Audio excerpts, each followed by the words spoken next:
오늘 아침 우리에게 주시는 하나님 말씀은 전도서 10장 12절에서 20절까지의 말씀입니다. 전도서 10장 12절에서 20절까지의 말씀을 봉독하겠습니다. 지혜자의 입의 말들은 은혜로우나 우매자의 입술들은 자기를 삼키나니 그의 입의 말들의 시작은 우매요 그의 입의 결말들은 심히 미친 것이니라. 우매한 자는 말을 많이 하거니와 사람은 장래 일을 알지 못하나니 나중에 일어날 일을 누가 그에게 알리리요. 우매한 자들의 수고는 자신을 피곤하게 할 뿐이라. 그들은 성읍에 들어갈 줄도 알지 못함이니라. 왕은 어리고 대신들은 아침부터 잔치하는 나라여 내게 화가 있도다. 왕은 귀족들의 아들이요 대신들은 취하지 아니하고 기력을 보하려고 정한 때에 먹는 나라여 내게 복이 있도다. 게으른즉 석가래가 내려앉고 손을 놓은즉 집이 새느니라. 잔치는 희락을 위하여 베푸는 것이요 포도주는 생명을 기쁘게 하는 것이나 돈은 범사에 이용되느니라. 심중에라도 왕을 저주하지 말며 침실에서라도 부자를 저주하지 말라. 공중의 새가 그 소리를 전하고 날짐승이 그 일을 전파할 것임이니라. 아멘. 자, 어제 말씀에 이어서 오늘도 10장 12절에서 20절까지 10장의 나머지 말씀을 읽었습니다. 자, 어제도 드린 말씀처럼 이 전도서의 말씀 속에는 많은 교훈의 말씀 또 지혜의 말씀이 담겨져 있습니다. 그래서 이 전도서는 잠언에 나오는 여러 교훈들이 또 전도서에도 강조가 되듯 또 여러 가지 반복되어지는 그런 말씀들을 우리가 보게 됩니다. 자, 오늘 12절에서 20절까지의 말씀에서도 잠언에서 나오는 여러 교훈들이 이 말씀에도 담겨져 있고 또 한편 오늘 본문을 읽을 때 우리가 주의해야 할 것은 문자적으로만 이 글자를 보다 보면 이 말씀의 뜻을 우리가 오해하거나 잘못 해석할 수 있기 때문에 성경의 말씀을 읽을 때 그냥 문자 그대로 읽는 데 있어서 우리가 주의해야 할 본문들이 있습니다. 자, 오늘 본문의 말씀에서도 그 뒷부분에 보면 그냥 문자적으로만 읽으면 이 말씀을 오해할 수 있는 아니면 잘못 해석할 수 있는 그런 구절들이 몇 개가 있습니다. 그래서 그런 말씀들은 이 뜻이 이러한 것이구나 라고 하는 그 뜻을 잘 해석하고 또 묵상할 수 있어야겠습니다. 자, 먼저 12절의 말씀을 보시면 지혜자의 입의 말들은 은혜로우나 우매자의 입술들은 자기를 삼키나니 13절 그의 입의 말들의 시작은 우매요 그 입의 결말들은 심히 미친 것이니라. 자, 이 12절과 13절의 말씀은 지혜자와 우매자를 구분할 때 그가 하는 그 언어 생활 그의 말을 보면 이 사람이 지혜자인지 또 아니면 우매한 어리석은 자인지를 분별할 수 있다고 말하고 있습니다. 그래서 항상 그 입에서 나오는 말을 통해서 지혜로운 자가 되어질 것을 교훈하고 있는 말씀이기도 합니다. 자, 먼저 12절에서 지혜자의 입의 말들은 은혜로우나 라고 되어 있습니다. 은혜로운 말이 지혜자의 입에서 나오는 겁니다. 그래서 그 사람의 입에서 나오는 말이 항상 사람들이 듣기에 은혜롭다 그러면 그 사람은 지혜자임에 틀림없습니다. 그래서 언제나 우리는 이 성경의 말씀들을 묵상할 때마다 내 입에서 나오는 말들이 사람들의 마음에 은혜롭게 들리도록 하나님 내 입의 말을 항상 은혜가 충만한 말이 되게 해주십시오. 이렇게 기도할 수 있어야겠습니다. 자, 그래서 지혜자의 입의 말들은 은혜롭다. 하지만 반대로 우매자의 입술들은 자기를 삼킨다 라고 말합니다. 자기가 한 말 때문에 자기가 삼킴을 당하는 것, 자기에게 해가 찾아오게 그렇게 말하는 것들, 이것은 우매자, 어리석은 자의 말이다 라고 이야기하고 있는 것입니다.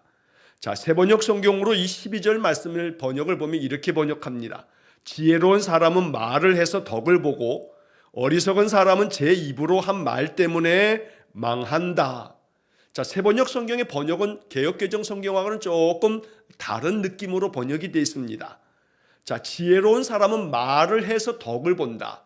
말로 인해서 한마디 말이 천냥 빛을 갚는데, 자, 이 세번역 성경에서는 이 12절의 말씀을 그렇게 번역한 겁니다. 지혜로운 사람이 자기의 말 때문에, 그 말을 참 은혜롭고 지혜롭게 잘 하기 때문에 그 말로 인해서 자기가 덕을 본다고 번역을 한 것입니다. 한편 어리석은 사람은 자기가 한 그 제 입의 말 때문에 망하게 된다라고 이렇게 번역을 하고 있습니다. 자, 개역개정 성경의 번역이든 또 세번역의 번역이든 이 말씀들이 담고 있는 의미를 마음 깊이 또 묵상하면서 우리의 말이 은혜롭고 또 사람들의 마음을 은혜롭게 만들고 또한 그뿐만 아니라 그 말로 인해서 또한 덕을 볼 수 있도록 우리의 말에 지혜가 있기를 간절히 축원합니다. 자, 한편 13절의 말씀에서는 그의 입의 말들의 시작은 우매요 그 입의 결말들은 심히 미친 것이니라. 자, 여기 13절의 말씀은 12절 그 뒷부분에 우매자의 입술들은 자기를 삼킨다라고 하는 말에 연장되어지는 말입니다.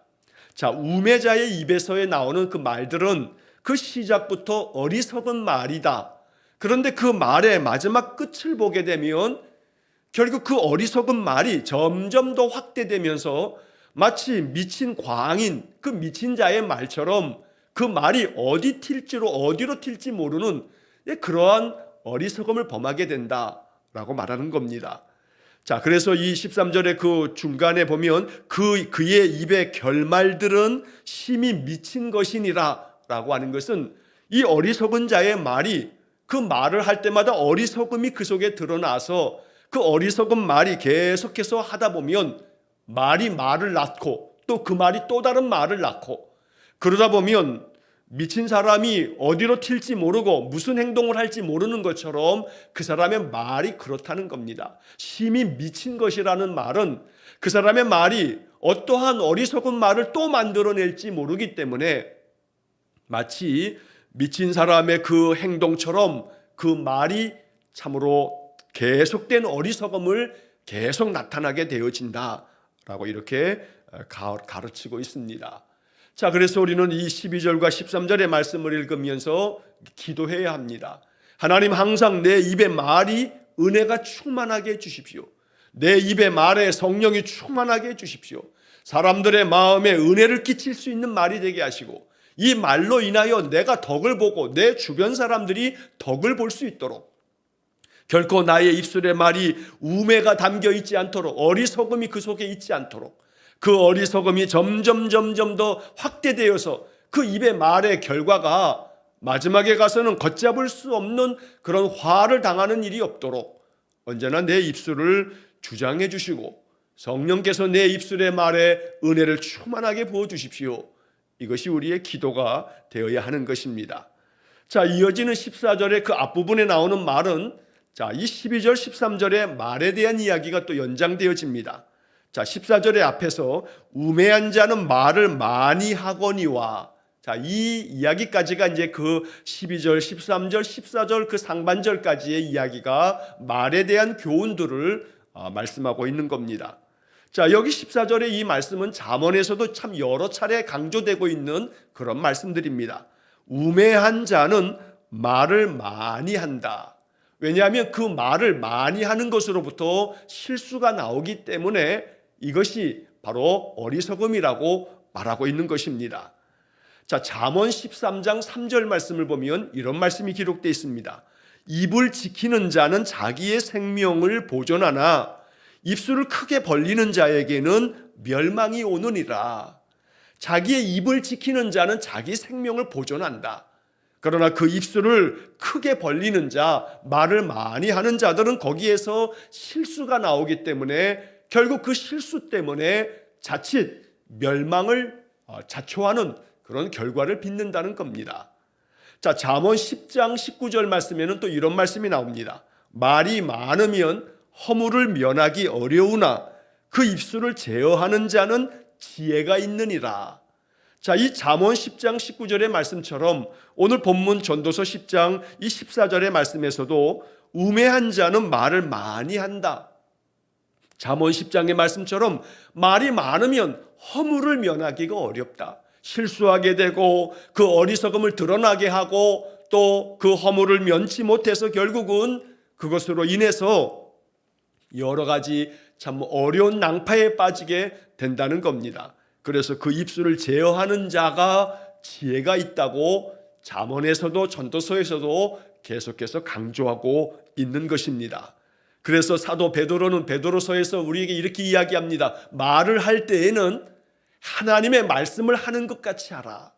그러니까 오늘 본문의 12절에서도 나와 있는 것처럼 지혜자의 입의 말들은 은혜로우나 하나님의 말씀을 하는 것처럼 하다 보니 그 모든 말들이 은혜로울 수밖에 없는 겁니다. 그래서 언제나 이 지혜로운 성경의 가르침들을 마음 깊이 묵상하면서 내가 말을 할 때에는 하나님께서 말씀하시는 것처럼 하나님의 말씀을 하는 것처럼 그렇게 함으로써 우리의 입술의 말이 우리에게 큰 축복이 되고 또 듣는 이들에게는 큰 은혜가 되어지는 그런 말이 될 수 있기를 주의 이름으로 간절히 축원합니다. 자, 그 다음 이어지는 14절 그 하반절의 말씀에 보게 되면 사람은 장래 일을 알지 못하나니 나중에 일어날 일을 누가 그에게 알리리요. 자, 이것은 우리 인생의 삶에 있어서 한치 앞도 알지 못하고 있기 때문에 장래 일을 알 사람이 아무도 없다는 겁니다. 내 앞으로의 일들이 어찌 되어질지 알 수 없기 때문에 나중에 일어날 일을 누가 알려줄 수 있겠느냐. 왜냐하면 어느 누구도 한치 앞을 알지 못하며 살고 있기 때문에 내게 어떤 일이 벌어질지 도무지 알 수 없어서 우리는 우리의 인생을 살아갈 때 그저 겸손한 것이 필요하다는 겁니다. 지금 내가 성공했다고 해서 그 성공이 계속 유지될지 그렇지 않을지 알 수 없는 겁니다. 그러므로 나의 성공 앞에서조차도 겸손해질 수 있는 것, 이것이 바로 지혜로움이라고 말씀한 것입니다. 내일 일을 알지 못하며 살아가고 있기 때문에 오늘 나의 삶에 있어서조차도 늘 삼가고 조심할 줄 알며 겸손한 마음으로 오늘 내게 주신 하나님의 은혜에 감사하고 내일도 모레도 앞으로의 모든 삶도 하나님 나와 동행해 주시고 나를 지켜주시기를 마음 깊이 기도할 줄 아는 그런 지혜로움을 가르치고 있는 말씀입니다. 자, 이어지는 15절 말씀에서는 우매한 자들의 수고는 자신을 피곤하게 할 뿐이라 그들은 성읍에 들어갈 줄도 알지 못함이니라. 자, 우매한 자들의 수고, 이 어리석은 자가 참으로 수고는 하지만 그러나 어리석음 때문에 그 수고하는 것들이 오히려 자신을 그냥 피곤하게 할 뿐이지 그 어리석음으로 말미암아 많은 일들을 하고 많은 수고를 하지만 그러나 그것이 오히려 자기 자신을 더 피곤하게 할 뿐이다. 그러니 어리석음으로 그 많은 수고를 하는 것보다는 지혜롭게 해야 할 일들을 잘 구별하고 그 일들을 잘 처리해 갈 때에 피곤함을 줄일 수 있다라고 말하고 있는 겁니다. 우리가 어제도 보았던 말씀처럼 그저 나무를 패는 자가 그 연장을 잘 갈 때 그저 수월롭게 일할 수 있지만 연장을 갈지 않으면 그러면 그 수고가 더욱더 피곤할 뿐이지 소득은 없는 그러한 헛된 수고를 하게 된다는 겁니다. 자, 그렇기 때문에 지혜로운 자는 그 수고함에 있어서조차도 자기의 지혜를 가지고 그 수고를 피곤치 않게 감당할 수 있겠다는 것을 말씀하고 있는 것입니다. 언제나 우리의 수고함이 우리를 피곤케 만드는 것이 아니라 지혜롭게 모든 일들을 잘 그 선후 좌우를 잘 판단하고 무엇을 먼저 해야 할 것이며 이 일들을 어떻게 처리해야 하고 이 일들을 어떻게 내가 잘 마무리해야 할 것인가, 이런 모든 것들을 잘 분별하여서 일들을 진행하다 보면 피곤함 없이 성과를 거둘 수 있는 지혜로운 자가 될 수 있다고 말씀한 것입니다. 자, 그 다음에 이어지는 그 뒤의 말은 그들은 성읍에 들어갈 줄도 알지 못함이니라. 자, 이 말씀의 뜻은 뭐냐면, 자, 성읍에 들어갈 줄도 알지 못한다. 자기가 사는 마을을 들어가지 못한다는 것은 그 자기가 사는 집을 찾지 못한다는 겁니다. 자, 이것은 무슨 뜻이냐면 모든 사람들이 다 알고 있는 것을 이 사람은 알지 못한다. 우매한 자는 세상 모든 사람들이 다 알고 있는 것조차도 그는 어리석어서 이것을 알지 못하는 그런 어리석음을 범한다라고 말하는 것입니다. 자, 그래서 이 15절에 이 세번역 성경의 번역은 이렇게 번역합니다. 제 집으로 가는 길조차 못 찾는 어리석은 자는 일을 해도 피곤하기만 하다. 자, 어떻게 자기의 집을 찾지 못하겠습니까? 당연히 자기 집을 찾아가는 것은 이것은 누구나가 다 하는 일입니다. 그런데 어리석은 자는 자기 집으로 가는 길조차도 못 찾는 어리석음을 가지고 있다 보니 모든 사람들이 다 알고 있는 것조차도 알지 못하여서 많은 수고를 하지만 결국은 그 모든 수고가 결국 그를 피곤케 만든다. 이렇게 세번역 성경은 번역하고 있는 것입니다. 그래서 우리는 이 15절 말씀을 읽으면서 하나님 나에게 지혜를 주셔서 어떤 일을 하든지 그것이 우리에게 많은 수고를 끼치는 일이라 할지라도 피곤치 않게 모든 일들을 감당할 수 있는 그런 지혜를 내게 허락해 주십시오. 이것이 우리의 기도가 될 수 있어야겠습니다. 어떤 일을 할 때 그 수고로움이 마음을 괴롭히게 하고 이것이 내 마음을 지치게 하고 일을 하고 난 다음에도 너무나 피곤하여 참으로 일어설 기력조차 없는 그러한 것이라 한다면 육신의 그 피곤함뿐만 아니라 사실은 마음이 피곤하고 마음이 지쳐 있기 때문에 더 힘이 든 것입니다. 그래서 무슨 일을 하든지 마음 가운데 하나님 주시는 지혜가 가득해서 그 일들을 감당할 때 비록 육신적으로는 고된 일이긴 하지만 마음에서부터는 하나님 주시는 지혜가 충만하면 이 주시는 모든 내가 감당해야 할 일들을 어떤 마음의 태도를 가지고 감당하느냐에 따라서 우리의 피곤함을 줄일 수 있다는 것입니다. 제가 일전에도 그런 말씀을 드렸지요. 할머니가 한 20kg 되어지는 돌덩이 아니면 한 20kg 되어지는 쌀 한 포는 절대 지지 못할 겁니다. 이것을 들어 올리지도 못합니다. 그러나 20kg가 아니라 그 이상에 되어지는 손주가 할머니 나 안아줘요. 그러면 그 손주는 기쁜 마음으로 그저 업기도 하고 안기도 합니다. 왜냐하면 마음이 가지고 있는 그것을 대하는 마음이 다르기 때문입니다.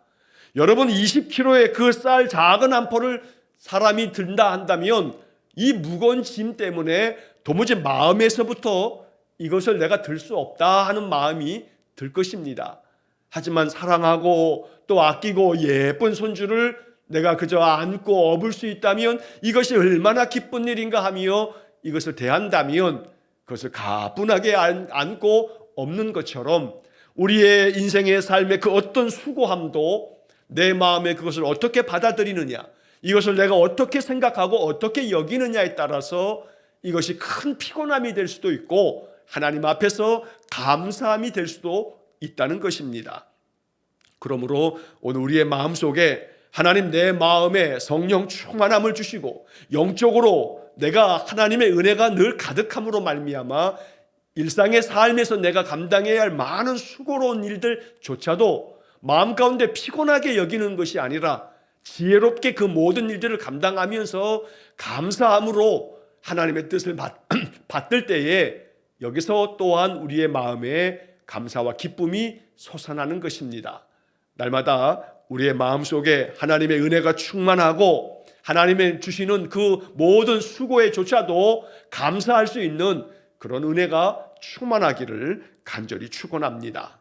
자, 이제 16절 이하의 말씀에서는 우리가 해석할 때 좀 주의를 기울여야 하는 여러 말씀들이 나옵니다.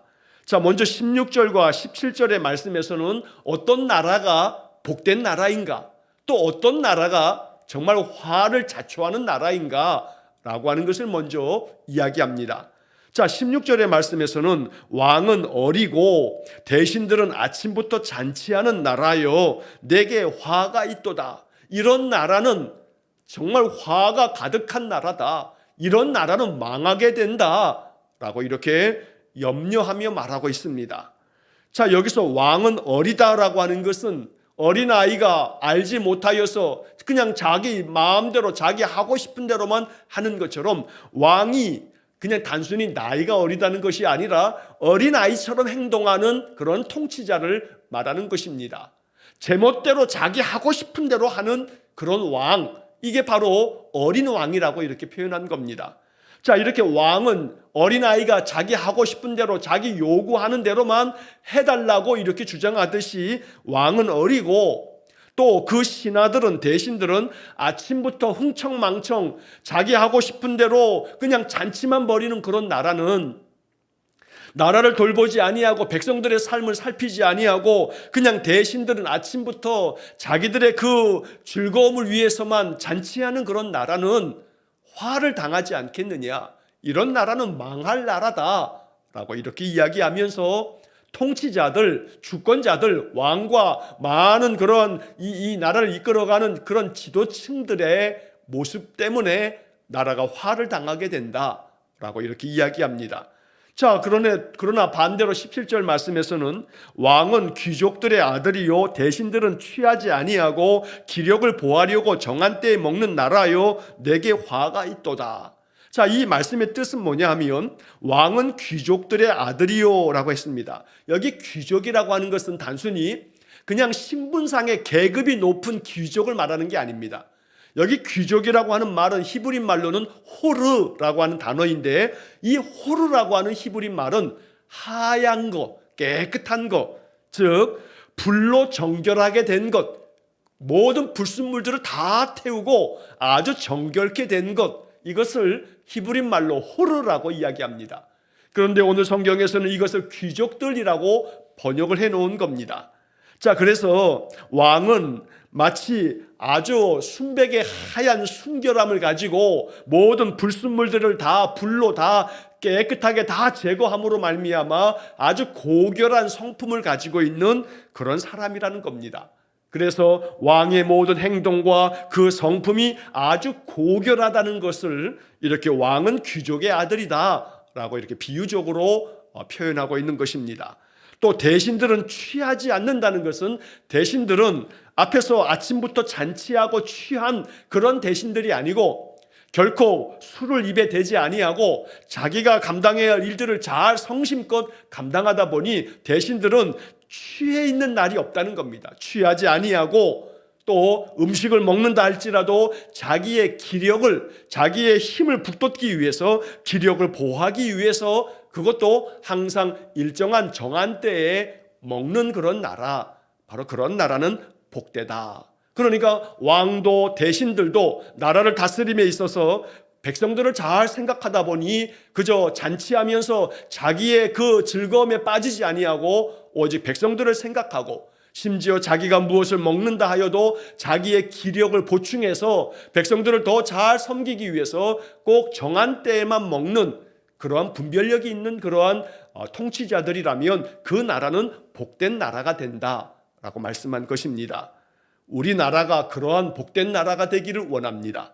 이 나라를 이끌어가는 많은 그런 지도층에 있는 이들이 참 지혜롭고 현명해서 또 그 모든 행동과 또 생각과 모든 뜻이 고결해서 모든 국민들로부터 존경받는 그런 지도자들이 나라에 많다면 그 나라는 참으로 복되다라고 성경은 말씀하고 있는 것입니다.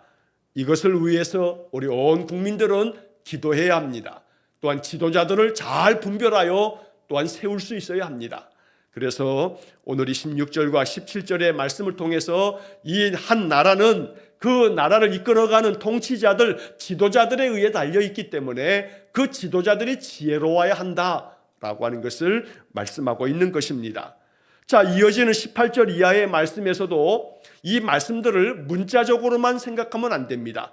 자, 이 18절, 19절에 나오는 말씀은 바로 그 앞에 나와 있는 16절, 17절에 그 통치자들에 대한 이야기를 연장해서 이야기하고 있는 겁니다. 무슨 말이냐 하면, 자, 18절에 게으른 즉 석가래가 내려앉고 손을 놓은 즉 집이 새느니라. 자, 이 구절만 보게 되면 이것 자체가 아주 지혜로운 잠언 같은 말씀입니다.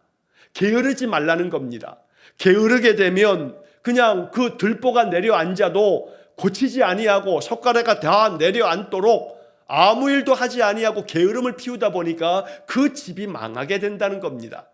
자, 또 손을 그냥 다 놓고서 아무것도 하지 않으면 그 집이 그냥 다 비가 와도 물이 줄줄 새고 말 것이다. 자, 그래서 집이 셀 것 같으면 부지런히 지붕에 올라가서 집을 수리해야 될 것이고 또 석가래가 무너질 것 같으면 빨리 그 석가래를 다시금 다 교체해서 집을 고쳐야 되지 않겠느냐. 그런데 게으른 자들은 이 모든 것들을 다 그냥 손 놓고 아무것도 하지 않다 보니 그 집이 망하게 되어 있다. 게으르지 말라, 부지런하라 라고 하는 교훈을 담고 있는 그런 말씀입니다. 그러나 이 말씀은 앞에 16절, 17절의 연장선상에서 읽어야 합니다.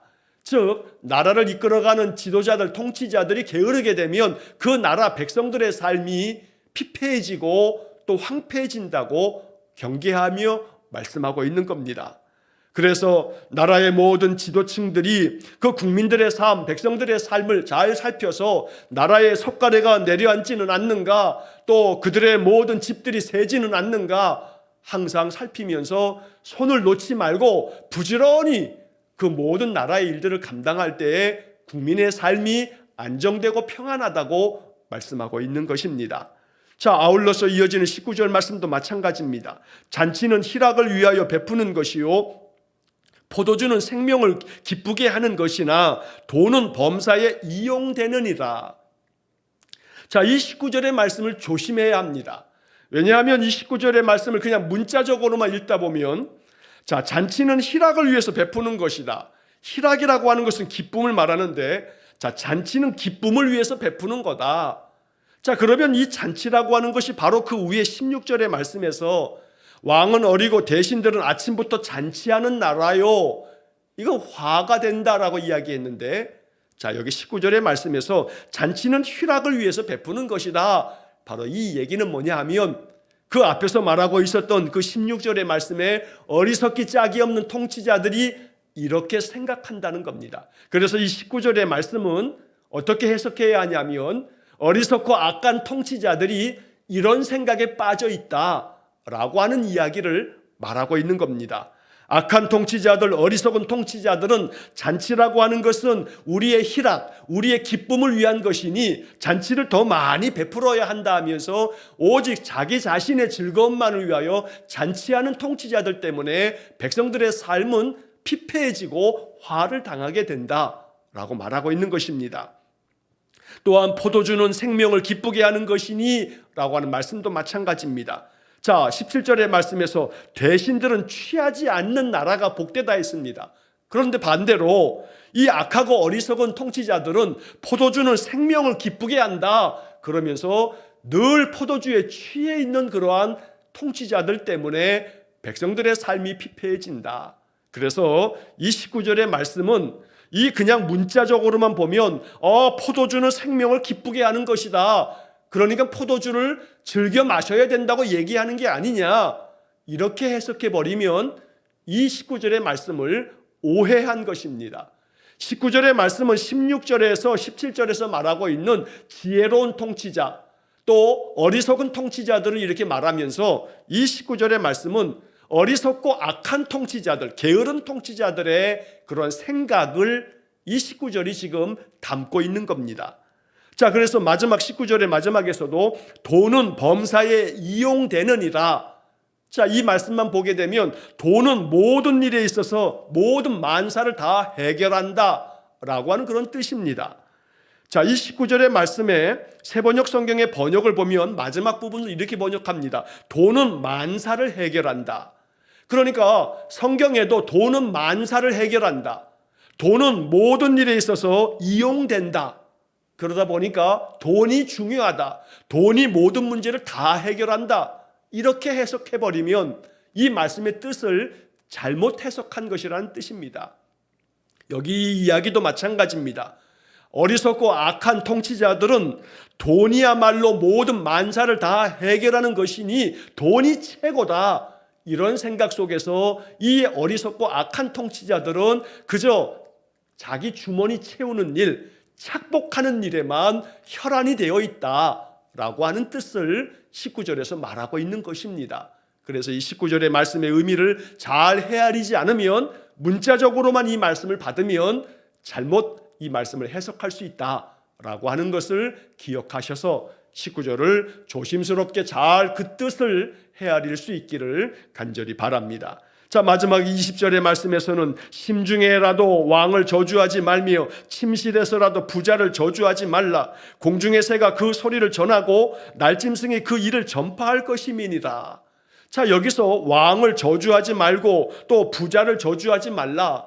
자, 여기서 이 부자라고 하는 말도 사실 그냥 돈이 많은 사람을 말하는 게 아니고 히브리 말로 아시르라고 하는 이 말은 존귀한 자, 고귀한 자, 존중받는 자라고 하는 뜻을 담고 있는 겁니다. 그래서 왕을 저주하지 말고 또 존귀한 자들을 저주하지 말라. 왜냐하면 이것은 공중의 새가 이 소식을 전할 뿐만 아니라 날짐승도 이 일들을 전파하기 때문에 말 조심해라.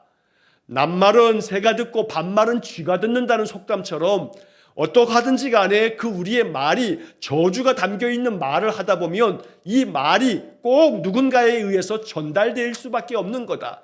말에 지혜가 있어야겠는데 그 말이 부정적이고 악한 말, 저주하고 못된 말, 욕하는 말을 하게 되면 그 욕하는 말이 반드시 그 사람 귀에 들어가게 되어 있다. 그러니 내가 하는 말이 그 사람에게 꼭 전달될 것을 알고 하는 말들을 항상 삼가고 조심할 줄 아는 사람이 지혜로운 사람이다 라고 이렇게 교훈하고 있는 것입니다. 이러한 지혜로운 가르침들을 마음 가운데 묵상하시면서 항상 우리의 신앙의 삶이 말과 행실에 있어서 그것이 모두 다 지혜가 담겨져 있는 그런 삶이 될 수 있기를 주의 이름으로 간절히 축원합니다. 기도하겠습니다.